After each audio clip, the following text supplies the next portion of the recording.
Welcome to Water Talk with Paul the Waterman, brought to you by Water Pros. Paul the Waterman is Colorado's expert on all things related to the water we use and drink in our homes. Have you ever thought about where your water actually comes from? Is it safe to drink? Is it harmful to my health, my skin, or my hair? Paul the Waterman knows water, and he has the answers. So get ready to talk to the Waterman yourself right now. Call in with your questions to talk with your host, Paul the Waterman.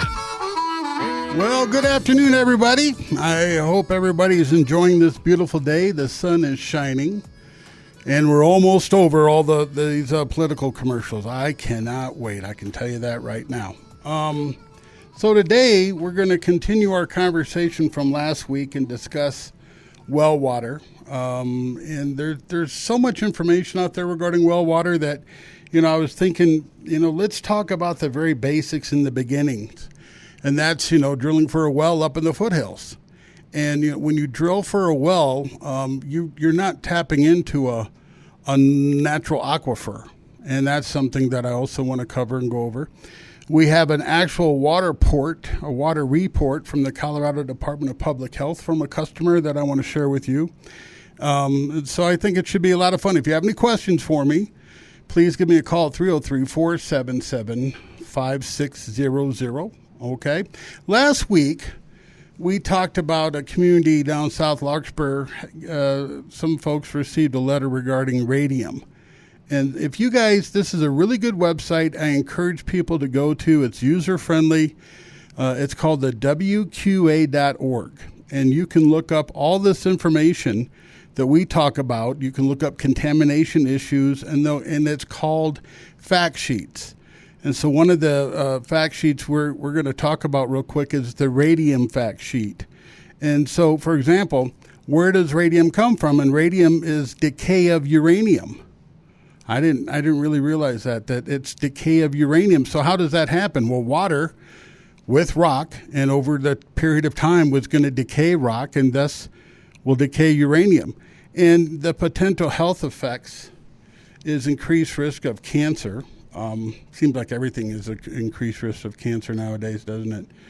Treatment method. So it's very easy to remove radium, and it's the first thing it mentions as a treatment method with his radium fact sheet is cation exchange.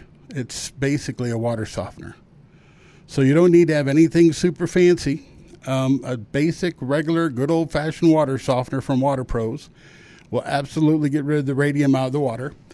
Another potential contaminant that's related, that if you have a radium contamination, it's called baranium. It's kind of the same family. But reason being is because the contamination content, or the source of the contamination, is mineral deposits, disposal of drilling waste, smelting of copper, and then more motor vehicle parts. So, out the outlying areas, I could see, I'm sure, how many of you have driven out in the country road and see a property that has all these abandoned vehicles, like a mini junkyard? Well, that could be a source of baranium. And, another, potential health effects is difficulties in breathing, increased blood pressure, changes in heart rhythm, stomach irritation, brain swelling, muscle weakness, damage to liver, kidney, and heart. Holy cow, that's a lot. And anyway, one of the things, the treatment methods to remove that is, again, basic standard water softening. So I just wanted to point this out, that water softening is more than just removing hard water, more than removing iron. It can also be really effective in removing radium and baranium. So back to the well water topic. So imagine, peering beneath the surface of the ground. If you're up in the foothills now, what are you going to see? You're going to see, a shallow layer of soil, loose material, gravel, on top of bedrock. And so this bedrock is loaded. The bedrock is loaded with cracks or fractures that were created over millions of years ago through Mother Nature. Movement, folding, faulting of the rock, weathering, which is continuous affects the area up there, is increasing number of size of the cracks near the surface, and that's where the groundwater comes from. That's where the water comes from that feeds the underground cavern of water that wells are tapped into or drawing into. Again, it's not an aquifer. It's not a flowing river of water or body of water that people feel that you have out here in the in the Eastern Plains. You're not tapping into an aquifer up in the foothills, especially at higher elevations. You're going to get more rock depth water surrounding your water source than anything else. And then what can happen is over a period of time the size of the cracks can increase, and that's where the surface water flows. Now, fault the movement. Colorado, believe it or not, has I think several fault lines, and so there's still movement underground that maybe sometimes we do feel that we don't feel that can affect water flows, can affect water releases that fill these aquifers. And back in 1997, the summer of 1997, Jefferson County, Colorado, they teamed up with the United States Geological Survey and embarked on a 4-year study of mountain groundwater resources, in the foothills, west of Denver, to basically develop an advisory team that was going to, find out, hey, where do we have the water resources and where can we, build homes and new subdivisions. And so they had a game plan, basically. They were smart enough, had some forethought to think about that, where we're going to get water, where's water going to come from, and how we're going to be able to service these communities. So some of the cracks up in the mountains and beneath ground are, narrow as a human hair contact. So you can imagine how tough it is for, water, to flow through, to collect. And, however many cracks are there to make up that we're going to call the body of water for, access of well water in the mountains. It's really tough to access a reliable source of water. A well must intersect, with water and be connected free from fracturing, because this, will regulate the amount of water that's available. And so I guess what I'm saying is that there's no guarantee when you're building up in the foothills that you're going to have a high producing well. And this goes back to what we were talking about last week regarding, seems like yesterday though, doesn't it? What we're talking about last week is, when you're buying a home, and, no matter where you're going, and, you can go to the Eastern Plains, the foothills, northern Colorado, southern Colorado, and you're in well water, you are going to want to get a production test. You're going to want to find out how much that water produces, what the flow rate is, and how fast the recovery rate is as well. That's really important, because that's going to determine if you need to add what I call some help. And what that is a cistern. And sometimes cisterns are going to be necessary. And at that point, it's going to be really important to get the quality of your water, because, for example, we have a report done that's in Hartselle, and their water hardness is at 85 grains per gallon. 85 grains per gallon. Now, on a scale of 0 to 10, and I'm at an 85, that's instant calcification. That's instant rock. I mean, when you run that water and you shut it off, those water droplets are going to turn to scale deposits on your faucets and fixtures. Talk about attacking shower grout. Absolutely will. It'll trap the soap.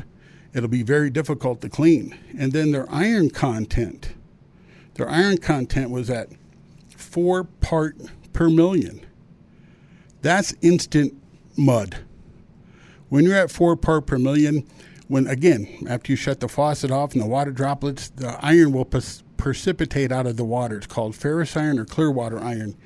Why we mention this is back to what we just talked about. If you have a low producing well and you need a cistern, this is something where you're going to want to pre-treat the water before the cistern. And this is something that you got to figure out what's my flow rate? How many gallons per minute do I have available? So you can set up the right filtration system, so treat the water so it goes into the cistern, and then you have access of clean water, as much as you need. And as much as you need is limited on the size of the cistern and the size, of the water, capability of the production of the well. Now, at 4 part per million iron content, you cannot let that get to a cistern, because then that cistern, which is your source of storage water, would be nothing but a muddy, orange, yucky mess of water. And with the hardness content, that's going to oxidize and just be almost impossible to filter or treat after that. Honest to goodness, because once hardness and iron content oxidizes, that's a different story. Now you're talking about way different filtration systems. So with iron and hardness, water softening resin, the same resin that will remove radium and beryllium, the same will also remove hardness and iron content. We recommend a dual tank water softener. And the reason being is that you want to alternate tanks back and forth, so you always have a source of clean water, but then you want to take clean water from one tank to backwash the other tank. And by using clean water as a rinsing agent, see, water softening salt, remember, is your detergent. This is a recap for folks out there. Resin, think of resin beads as mini planets. And the gravitational pull, it moves the hardness and iron to the resin. And what the saline solution does, water softening salt converted to saline, that causes the resin beads to neutralize, and then all the hardness and iron content that's removed before it oxidizes is sent down the drain to the septic system. Now, that's really important to think about how unique resin is, because it removes that hardness and iron before it oxidizes. However, when you have hardness and iron content at this level, at this amount of high iron at 4 part per million, and the hardness at close to 85, 86 grains per gallon, you're really going to need that water filtration system to clean itself once a day. If you don't, then that iron will eventually oxidize inside those tanks. And see, that's another problem that occurs. People don't realize with water filtration that you have to adjust a system based on the water chemistry. And too many times I've gone out to homes that had well water filtration systems, especially for iron, that weren't set properly or the wrong system altogether. And any kind of single tank filtration system that you use with iron content eventually is going to fail and eventually will bleed iron back into your home. The other most important thing is proper upkeep. I was at a home the other day where they had a whole house. We put in a whole house reverse osmosis. And, the original owners sold. But before they sold the property, they didn't maintain the system properly. And so they had high iron content. So we put a dual tank water softener in to treat. But if you don't keep the detergent, which is the water softening salt, then iron will start building up in that softener. Once iron builds up inside that softener, it'll overrun the system, both tanks. Iron is really difficult, but it can be treated. And so if your equipment's not set precise for proper cleaning and the proper dosage of water softening salt, you'll get an iron bleed through. And then you could see, because PEX line, the home is plumbed with PEX pipe. And I like the clear PEX pipe, because the clear PEX pipe, you can tell what's going on in the water. And you can see clearly that the iron content, the contamination or the iron, got into the plumbing. And then it gets into the, hot water heater, it gets into the toilet tank, the toilet bowl. And so, that's what happens. Iron oxidizes. So it's really important to, fine-tune your water treatment equipment and have it cycling properly or cleaning itself properly with the right amount of salt, so then you can alleviate that problem.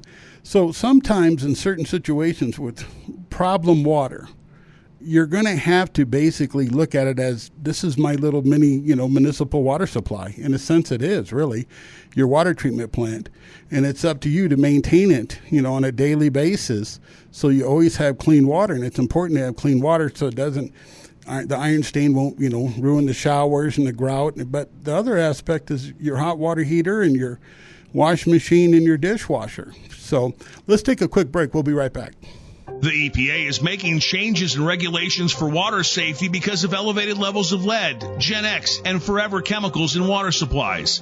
Locally owned and operated Water Pros has home treatment solutions ready to install today. Water Pros employs the latest technologies and an expertly trained staff to help you with hard water, lead in your water, and mitigating forever chemicals. Full Home Solutions started in 1995. Book your complimentary test and consultation now, waterpros.net.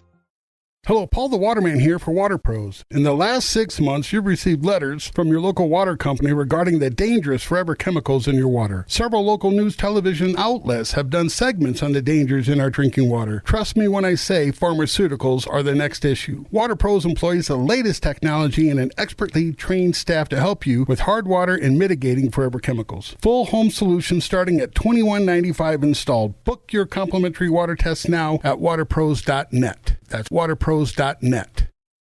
Water Pros end-of-year special for KLZ listeners is here. For $31.95, receive a whole house smart computer water softener and a point-of-use reverse osmosis drinking water system.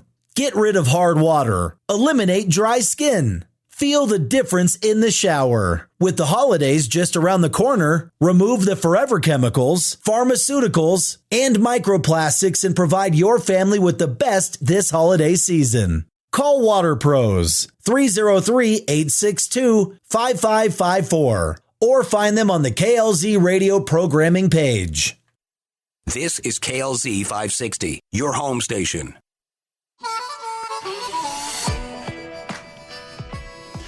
Welcome back.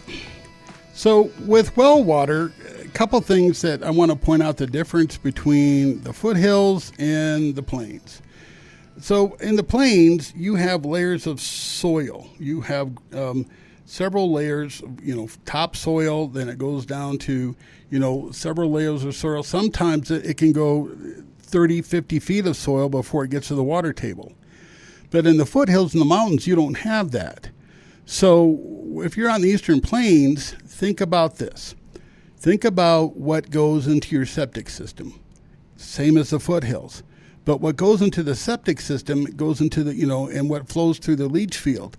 Now, what flows through the leach field goes right back down through the soil into the water table. Same with the foothills. But you don't have levels of soil or earth that can act as a filtration mechanism. So think about that. So whatever you're dumping through the septic system that goes to the leach field, that also will eventually get back to the water supply. So it's really important to think about what you're putting in your septic system for well water contamination. But the other thing you really want to think about is that does your leach field, is that going to affect your neighbor? Or is your neighbor's leach field going to affect you? Those are things to think about. When you're drilling a well, obviously there's going to be well depths will vary. Some people, have a shallow well at 50 feet. Some people can have a well as deep as 600 to 800 feet. But one of the things that the Colorado State Engineers Office, they have records, over 1,100 records, of a static water level.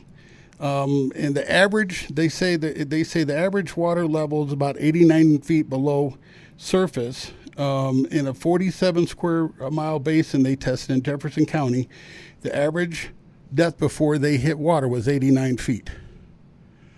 So think about if you go in the foothills and it's rock that water is going through, and as it goes through the rocks and the cracks to get to the cavern that holds the water supply, that's not the same as if you live out in the plains where you have all the layers of soil to go through.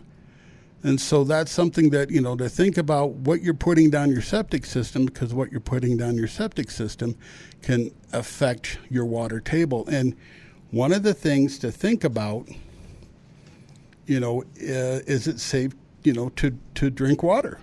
Mountain residents often worry about the quality of their water. Some people think that mountain water is the purest on earth. The Coors beer commercial, for example, that's the first thing that I get when watching that Coors beer commercial. Of course, it's the banquet beer of the Rocky Mountains, right? But, that clean, clear water, you think, boy, it's the purest thing on earth. Others will argue the benefits of mountain water, and there's high levels of bacteria and other contaminants that are common in mountain water. You can have E. coli, but you can also have coliform bacteria. And coliform bacteria is a precursor. Coliform bacteria absolutely can be a source that came from E. coli bacteria from, human waste. Again, think of the septic system. The human waste sets on the bottom of the septic tank, in theory, and then the water flows through it. Well, there's your contamination, and your bacteria is right there. And so that bacteria, goes through the leach field, and at that point, it's being dispersed. So, in the plains, as I was mentioned, you have soils that are thicker, which allow more filtering. But the Rocky Mountains have little or no soil and other loose surface material to serve as a filter mechanism for the water that's coming through, by rainwater especially, and then also, water that comes through because of the leach field. You also have various metals, minerals, and dissolved nutrients. And let's go about dissolved nutrients, dissolved solids, because the EPA states that safe drinking water, you have to be at 500 dissolved solids or total dissolved solids or less. And we have a customer that did a water analysis, again, up in Hartselle, and their TDS level was at 4,300 milligrams per liter or part per million. Milligrams per liter or part per million are absolutely the same, but let's talk about this real quick. I'm in well water. I'm at 9,000 feet, and I have 4,300 for my total dissolved solids level. That is undrinkable. Now, if the EPA states that 500 is safe, at a safe limit, 500 or below, you're at 4,000. Here's the other problem. Not only do you have really hard water and high iron content, but you have high dissolved solids, and so I can filter the iron, I can filter the hardness, but that dissolved solid number, that's even higher than a conventional under-the-sink reverse osmosis would treat. The TDS is so high that it would just cause that RO membrane to blow up. So remember what a reverse osmosis membrane is. It's a thin film. It's nanofiltration. It's wrapped in layers. Think of a roll of paper towels. Every layer that the water grows through, the greater the contamination reduction. So standard, regular residential reverse osmosis units can handle up to 2,000. So this 4,000 number is twice the amount. So now you have to get what we call a light commercial unit that can handle about 400 gallons a day. It can serve multiple locations. But what happens is, because the water's so high in TDS, you have to have an electric pump that pushes the water through the membrane. Now, with hard water at 85 to 86 grains per gallon and high iron content, the water softener will remove it. But what happens? Remember, it's called ion exchange. So you're capturing one element and exchanging it for the other. So remember the analogy I used. Think of resin as like a little planet, and then gravity attracts the hardness and iron content. And then the salt water is used as a rinsing agent that causes the gravity to neutralize, and then all the hardness and iron content are sent down the drain. Okay, now there's a thing called ion exchange, and what the exchange is, the calcium carbonate, which is hardness, the calcium and sodium chloride's the detergent. The calcium and the chloride go down the drain. The sodium carbonate is left over, which is baking soda. So when you have water this hard, this high in TDS, this high in hardness and iron content, the baking soda actually will precipitate out of the water, and you'll see white powder. White powder will be on the faucets, will be on the shower. You'll see it all over the place. And at this point, because of water at this degree, you might want to consider whole house reverse osmosis, because then a commercial grade reverse osmosis can also handle the high TDS but remove the byproduct of a water softener. So you really got two choices. You can do conventional dual tank water softening, and then for drinking water, you could do a light commercial point of use, 400 gallon a day reverse osmosis system, or you'd have to do the dual tank water softener, because remember, commercial reverse osmosis or small under the sink reverse osmosis cannot handle iron content. Not at all. And so, the two options. And so if you do that, then you'll have that white powder. The white powder precipitates out of the water. It's there. You can clean it up easily. Or the commercial reverse osmosis will remove everything, and then you have bottle quality water at every single faucet. But, the side note, the reverse osmosis takes everything out of the water, which I think is perfect because your body doesn't absorb any minerals in water at all. And your home, modern homes nowadays, it's not an issue, but the home has to be plumbed with PEX pipe because reverse osmosis water is aggressive, and aggressive water will absolutely corrode copper. A thing to think about when you're talking about water this hard and that TDS this high is even using it as working water, water to use to, in the building stages, of a home. I wonder, with high iron content, will that work well with drywall mud? Will that work well with grout? That's something to consider as well. And when you're thinking about water at 4,000, you're getting, to the point where, this is unhealthy for even dogs. And now, not, livestock, cattle, horses, that's a different story. They can handle this where humans absolutely cannot. I want to talk about, the septic system again, because something to think about. Typically, county health departments retain septic system records. They issue the permits. They inspect the construction. And so that means that, the mountain residents are responsible for testing and treating their water supply periodically, inspecting the septic tank and pumping it out as necessary. But think about all the chemicals that you're sending down the drain. So this is another, topic, regarding well water contamination. Your septic system, when you live up, even in the plains, but especially in the mountains, because some septic systems, the leach field flows, goes downhill. And what if it goes into, an open waterway? So that's something to think about. So, the household chemicals that you use, it's unsuitable for a septic system. It's not designed to deal with, excess pollutants from cleaners that could affect. And here's something else on another note that it hits me. Excess manure. You see people that live up in the foothills that have a horse. And so, horse produces waste. And where's that waste at? And when it rains and when it snows and all that melt, is that going to run to somebody's, well? And what I mean by that is you have your wellhead. So if you have a wellhead, that's where the well pump is connected. And your wellhead should be above ground about, 3 to 4 feet. And then you should surround that wellhead with gravel, a gravel base, like a gravel mound, to help deflect debris and water so it doesn't sit and run into the well, because that's a source it absolutely can. And so it's another thing to think about. Protect your wellhead. With horses, I've gone through Evergreen, Morrison, Conifer, Bailey, where you see, every once in a while you see a horse out there. And that's one thing that, are they thinking about that aspect? Is that going to affect? And, what this means is people with well water should check their water, have a water tested, through the, Colorado Department of Public Health and Environment at least once a year.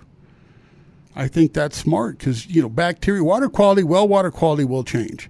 That's an absolutely guarantee. And so you want to keep an eye on also the bacteria levels too. Household chemicals, they're unsuitable for septic systems. And if you pour them directly, in the ground, they'll work their way, into the water supply, possibly, a source of causing, illness. So think outside the box. When, you could septic system contamination of your drinking water, not only yours, but also your neighbors. And so it's something that, just to consider. Okay, we'll be right back. If you have hard water, smelly water, or water that just tastes bad, improve the quality of your water with the professionals at Water Pros. Water is a precious resource that's a part of everyday life. Harmful cleaners, forever chemicals, microplastics, and pharmaceuticals end up in our water supply, and they don't just magically disappear. Water treatment should not cost tens of thousands of dollars or require long-term financing. For KLZ listeners, a complete Water Pros water treatment system start at only $31.95 installed. See why people are trusting the professionals with Water Pros. Water Pros is a family-owned and veteran-owned business dedicated to providing you the best in water treatment for less than the other guys. Go to waterpros.net today and request your free water test. Or call 303-862-5554. That's 303-862-5554. And ask for the KLZ Listener Special. $31.95 for a whole house water softener and point of use reverse osmosis. What's in your water? Are you unknowingly drinking hormones, antibiotics, or dangerous chemicals? Paul the Waterman here from Water Pros. Now is the time to have our professionals help you with affordable solutions to be sure your water is free from those contaminants. Call Water Pros today and visit waterpros.net. Toxic chemicals and bacteria last forever in your water if untreated. It's a crucial time to think about the quality of your water to be sure it's safe for you and your family. Call Water Pros today or go to waterpros.net. Water Pros is proudly military owned and operated, all products made in the USA. 560 KLZ, your home station.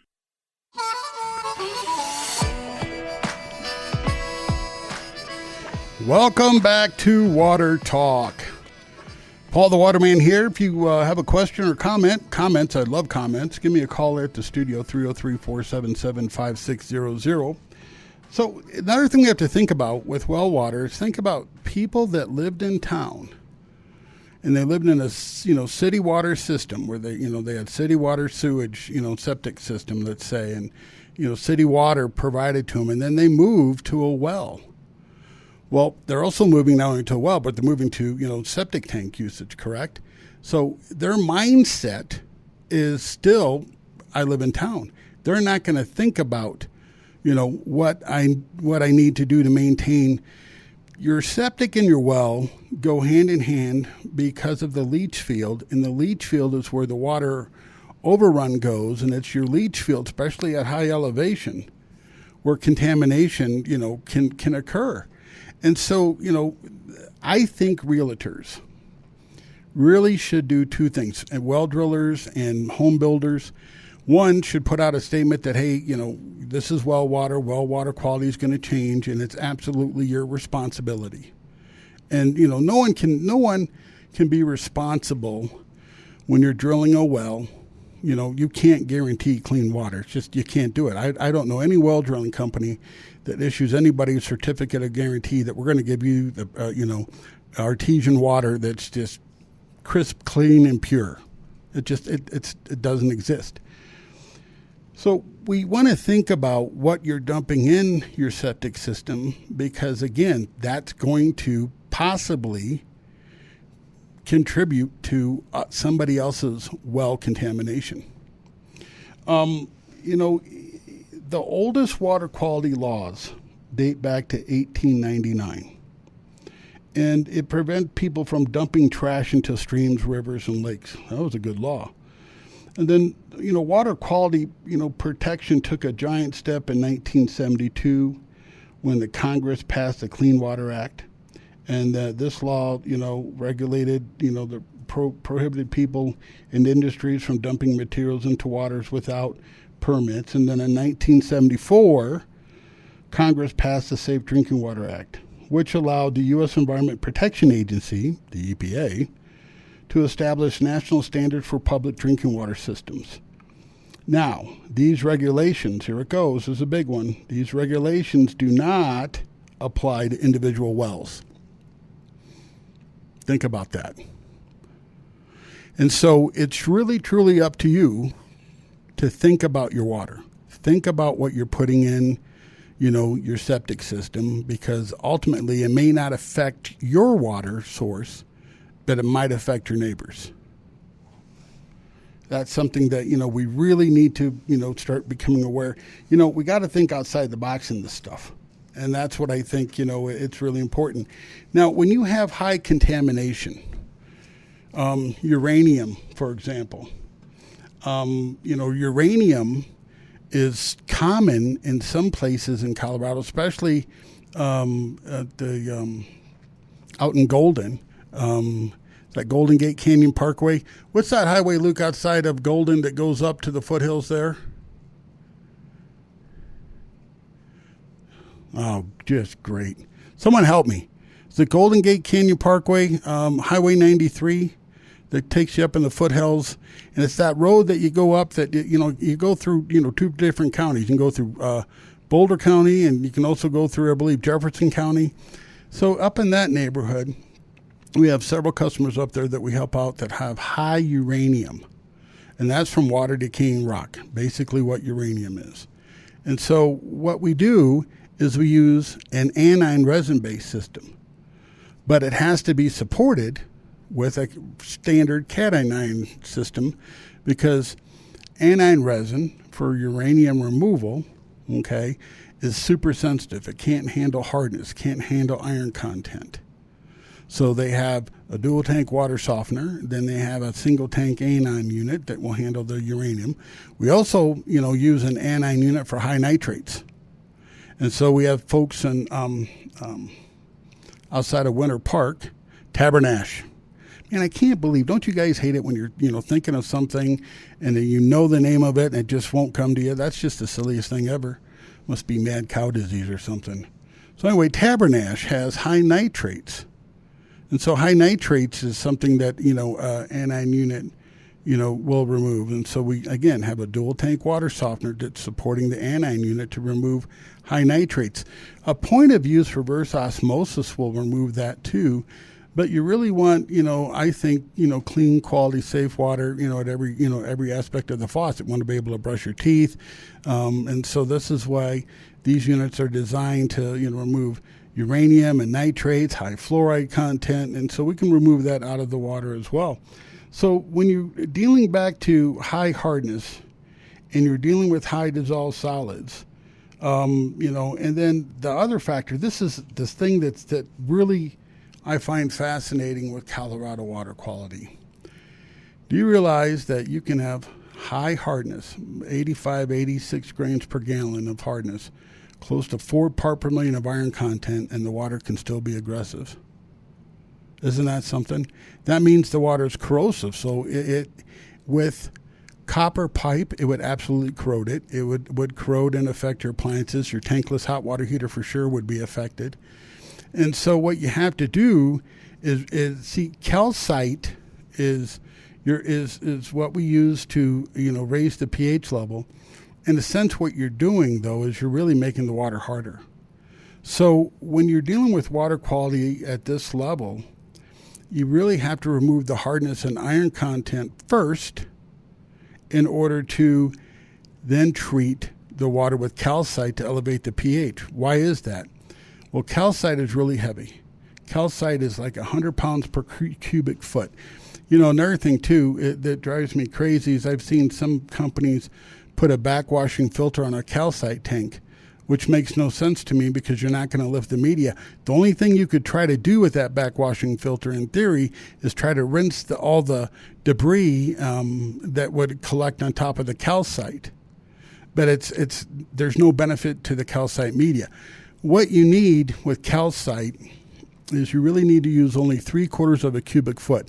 If you have a calcite filter or a pH filter, which is calcite filter, but some people may recognize it just by, a pH filter, and hopefully it's in a clear tank because you can shine a flashlight through that clear tank. It's a tan color tank and you can see the level.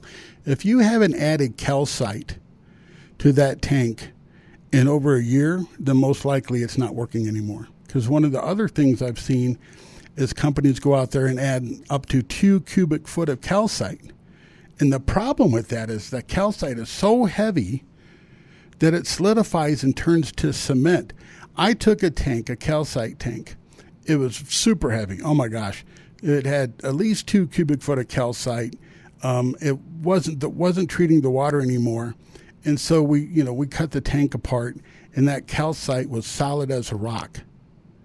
And so too much calcite, what happened is water actually channeled through the calcite, created its way through the calcite to the distributor tube to get into the home, but it wasn't dissolving. It needs to dissolve to add the mineral to balance, then raise the pH level. So if you have acidic water, a calcite tank, should raise your pH to 7, which is neutral, to 7.5. And so we use only 3/4 of a cubic foot of calcite, but what you want to do with a proper calcite filter is have the calcite come from the bottom up.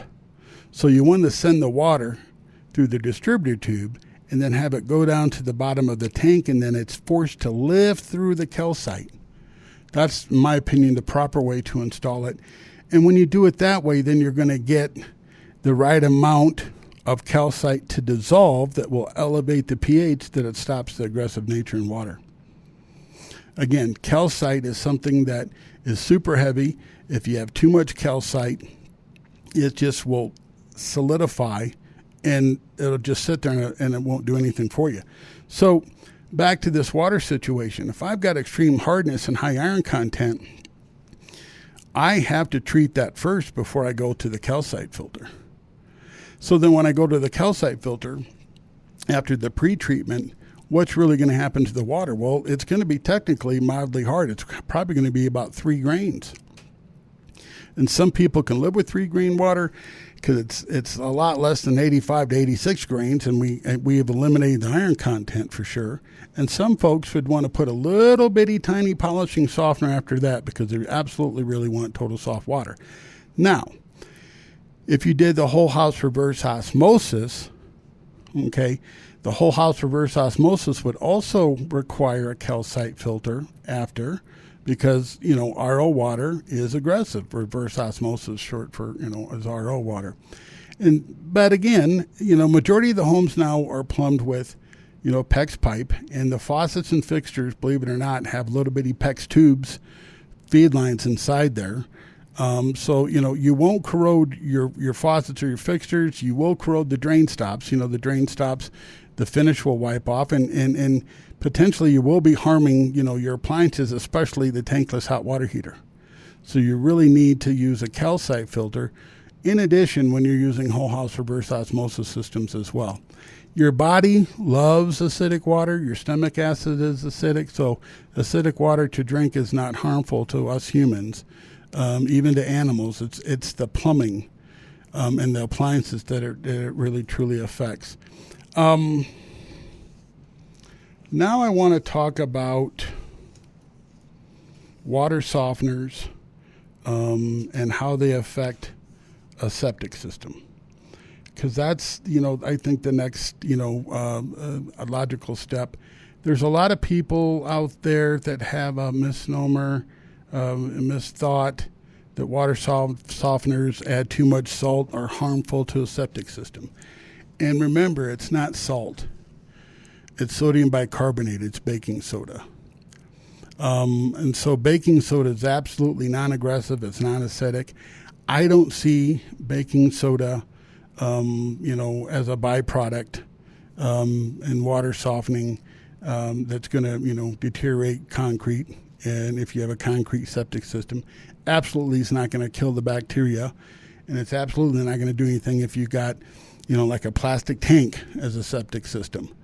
So I wanted to put that out there. And remember, all the hard water and iron content is going to, be sent down. It's going to go down the drain, be sent down the drain. And that's also going to be in the aquifer. So your aquifer, your leach field, also be in the leach field. And so, septic systems and the leach field, you'll see, should have really thick, tall grass because all the food from the high hardness and iron content. Another thing to think about when you have really extreme hard water content like this is what it's going to do to your drains. So remember, hard water causes soap to sludge and curdle. It does. So in your drain, the shaving cream, the soap you're washing your face at night before you go to bed, the soap you do your laundry, for laundry. If you have hard water, that's curdling, and what it does is it builds up inside the drain, especially in the P-traps, right? Because the P-traps basically can hold water.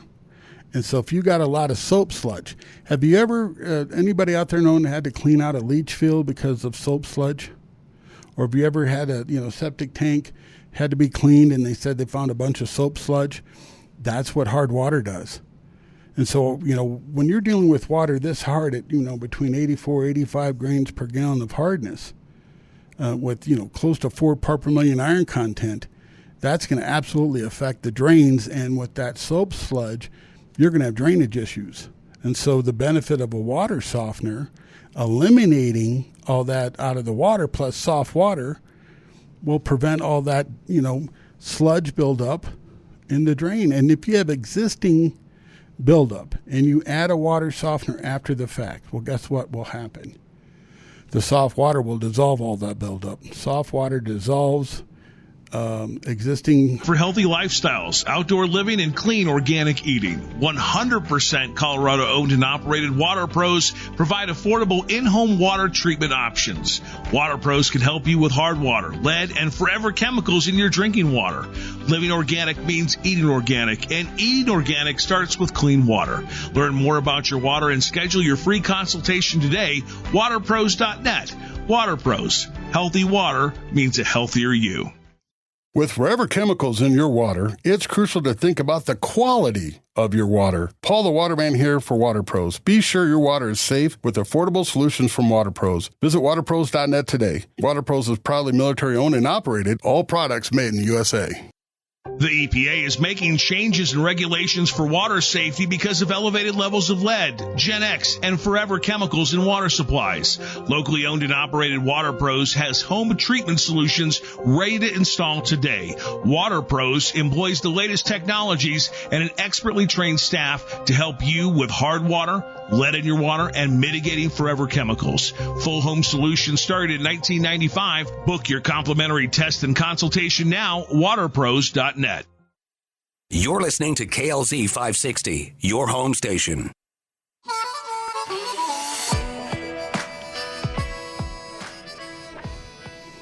All right, welcome back to Water Talk. I'm Paul the Waterman.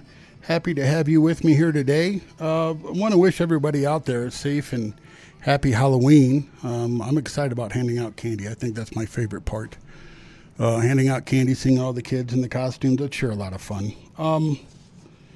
So kind of a recap that I want to hit home again is, remember this, the Safe Drinking Water Act that was passed by Congress, the U.S. Environmental Protection Agency, the EPA, okay, it does not apply to individual wells. And that's a big statement, because that means, and I've said this before, well water owners are responsible for the quality of their water, and it's really up to you to get your water tested, which I think you should do once a year. Why once a year? They used to say every 2 to 3 years. But why once a year? Because of all the growth, all the doggone growth we have in this area. And then the other thing is because you have to think about, what possibly could contamination concerns. I know fracking was one. People who live out in the Eastern Plains are worried about fracking and what that can do to well water. But folks that live up in the mountain, that's a lot of, you should think outside of the box concern. Well, have you done really an analysis of your property and your neighbor's property and where their leach field is? And then, what's the location of your wellhead?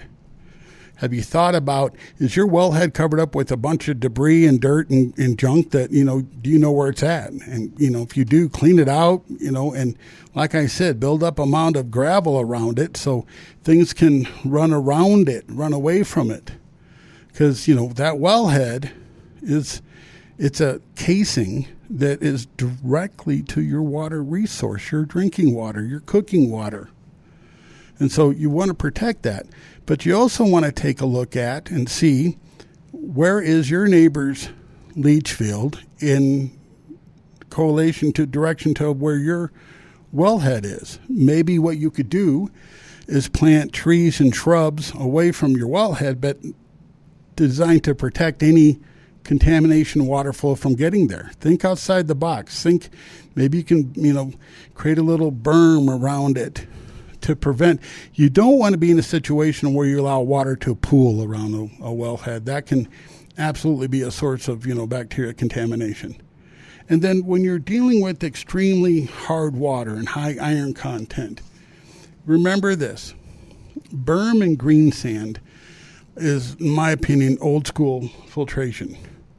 A berm and green sand iron filter. I was at a house this week where he had this iron buster. Honest to goodness, it had to be 8 feet tall.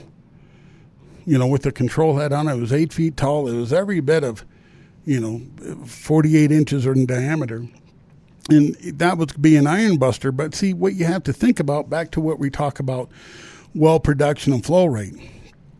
Well production and flow rate are different, and water pressure is something of itself.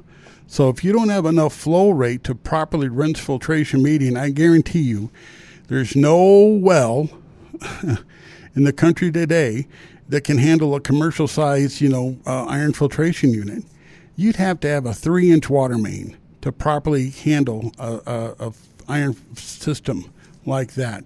And think about how heavy the filter media is. So you need volume of water. You need if you have a berm or green sand unit, first of all, if you have acidic water eats away at that filtration media and it makes it ineffective. But berm and green sand doesn't attract iron like resin does.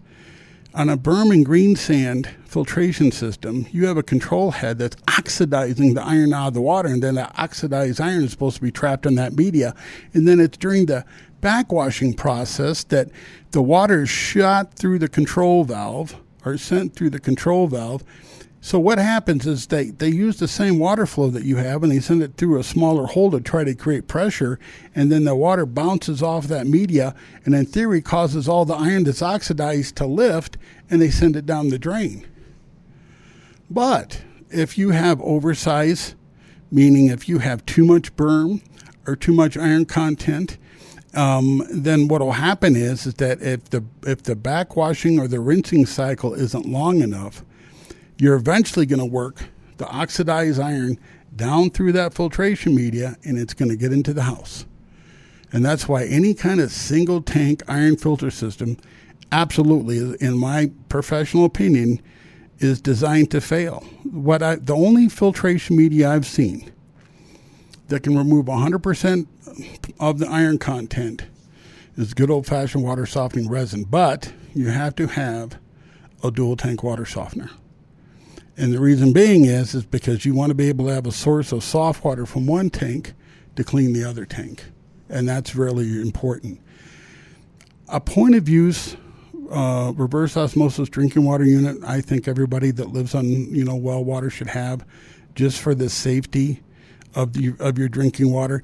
Now, I know, if you've lived in your home for 30 years and, hey, water tastes great, everything's fine, why should I change? Well, just because society's changing, because we're growing, because we have other contaminant concerns. Do you guys realize that PFAS, I've talked a lot about PFAS, the forever chemicals. Do you realize the EPA started talking about PFAS in 2016? 2016. I didn't hear about PFAS at 2016, but the EPA put out a standard on contamination limits, and now that's changed. In 2023, when I was sat in the several webinars the EPA had regarding that contaminant, they were talking about the old standard of chemical contamination reduction of PFAS was 17 parts per trillion.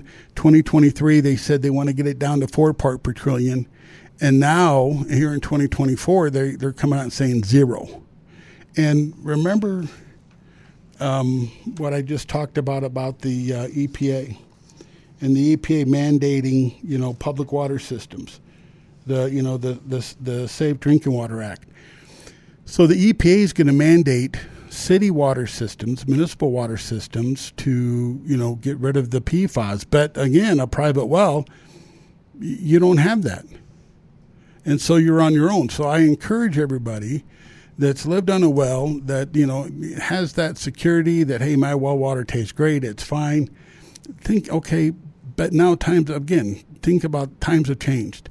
Growth. Think about all the growth you've had. Think about, you don't know. All right, think of this. I have customers up north outside of Fort Collins, east of Fort Collins, a lot of dairy cattle, okay? Dairy cattle, dairy farms, we have homes that have high nitrates the nitrates or contamination from the dairy cattle. So my point is, you don't know where your contamination could come from. It could come from anywhere. And the other thing to think about is, with all the contamination that we get from rainwater right now, it's pretty sure that you guys that live on well water, I'm pretty sure you guys had the same PFAS contamination issue that we have here in town. So that's just another aspect that you should think about. Okay. One of the things with well water is with low producing wells, you really got to take that in consideration. And when you have a low producing well, you really need to come up with a game plan on, is it even worth it? And what I mean by that, you may find a piece of property you like, you may, hey, this would be great, but if the well doesn't produce enough water, then you really want to know what the water quality is, because you're going to have a cistern in order for it to be even operational. And I've found in the last month, I found that there's a lot of people considering purchasing property, and then they'll call, water pros, and we'll have a conversation with them, where, well water, production and low producing wells, they just don't know what that's all about. Well, listen, thank you very much. I love having you guys here with me today, and I hope everybody has a safe and happy Halloween. Be blessed.